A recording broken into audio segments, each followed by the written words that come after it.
நம்மளோட 12th district இடுக்கியில் இருக்கும்.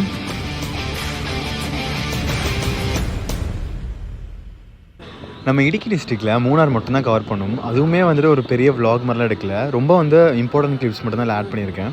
இடுக்கி district Munnar என்னோட பர்சனல் ஃபேவரட் ஆக்சுவலாக. ஏன்னா நம்ம திரும்பி பார்க்குற இடம் எல்லாமே அவ்வளோ சூப்பராக இருக்கும். நம்ம இப்போ பார்த்துட்டு இருக்க இந்த கிளிப்ஸ்லாம் அரௌண்ட் ஒரு 5:30க்கு மேலே எடுத்தது ஏர்லி மார்னிங். மலை மேலே ஏறிட்டு இருக்கும்போது அவ்வளோ செம்மையாக இருந்துச்சு. சன்ரைஸ் ப்ளஸ் இந்த மிஸ்ட்டு வேறு மாதிரி ஒரு ஃபீல் ஆக்சுவலாக. வேறு ஏதோ ஒரு ஃபில்டர் போட்டு எடுத்த மாதிரி இருக்குல்ல. பட் இது எதுவுமே ஃபில்டர்ஸே ஆட் பண்ணல. நிறைய ஹில் ஸ்டேஷன் போனாலும் பட் மூணார் ரொம்ப ரொம்ப ஸ்பெஷல். நம்ம எவ்வளோ தான் இந்த வியூவே மூணாருக்கு போனதுக்கே ஒர்த்து அப்படின்ற மாதிரி இருக்குங்க. சும்மா ட்ராவல் தான் பண்ணிட்டுருக்கோம், அதுக்கே ஒரு ஒர்த்தான வியூ. அங்கே வீடியோ எடுக்கிறத ஸ்டாப்பே பண்ண முடியல. ஏன்னா எல்லா இடமும் ஒரு மாதிரி ஒரு பயங்கரமான லேண்ட்ஸ்கேப். நம்ம பார்க்காத ஒரு விஷயத்தை பார்த்தா ஒரு மாதிரி இருக்கும்ல. நம்ம அந்த லேண்ட்ஸ்கேப்பே பார்த்துருக்க மாட்டோம். அந்த மாதிரி ஒரு லேண்ட்ஸ்கேப்பில் இருக்கிறனால வீடியோ ஸ்டாப் பண்ணவே முடியல. போகிற வழி ஃபுல்லாக வீடியோ எடுத்துகிட்டே போன மாதிரி இருந்துச்சு.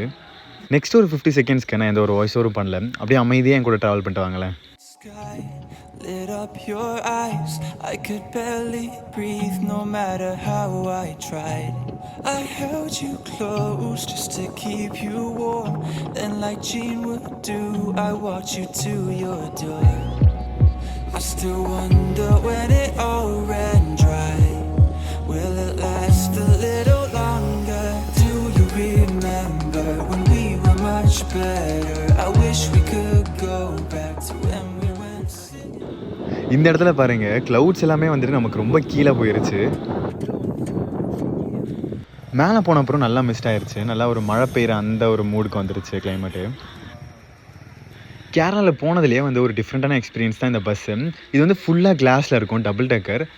கேரளாவில் ரொம்ப நியூவாக இது ஓப்பன் பண்ணியிருந்தாங்க. பர் டிக்கெட்டுக்கு 400 ஆகும். நம்ம சீட்ஸ் எல்லாமே கேஎஸ்ஆர்டிசி அஃபிஷியல் வெப்சைட்லேயே புக் பண்ணிக்கலாம்.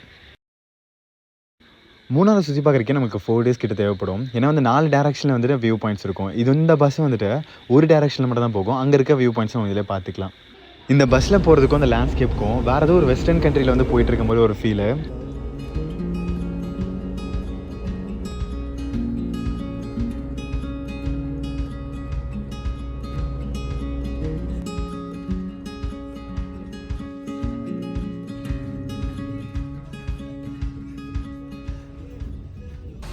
நெக்ஸ்ட் டே மார்னிங் நம்ம ஜீப் ரைட் போனோம். பட் பெருசாக கவரே பண்ண முடியல, ஏன்னா செம மழை அன்றைக்கி.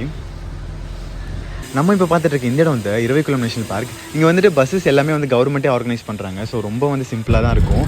மேலே பயங்கரமான ஒரு வியூ இருக்கும். கண்டிப்பாக எல்லோரும் மஸ்ட்டாக ட்ரை பண்ணுங்கள். இடுக்கி டிஸ்ட்ரிக்டில் நம்ம 1% தான் கவர் பண்ணியிருப்பேன்னு சொல்லுவேன். ஏன்னா அங்கே எக்கச்சக்கமான பிளேசஸ் இருக்குது. பட் நெக்ஸ்ட் டைம் நம்ம கண்டிப்பாக ஃபுல்லாக கவர் பண்ணலாம். இப்போதைக்கு இந்த வீடியோ முடிக்கலாம். நெக்ஸ்ட் டிஸ்ட்ரிக்டில் நம்ம சந்திப்போம். Until then, bye from Dhanushkumar, signing off.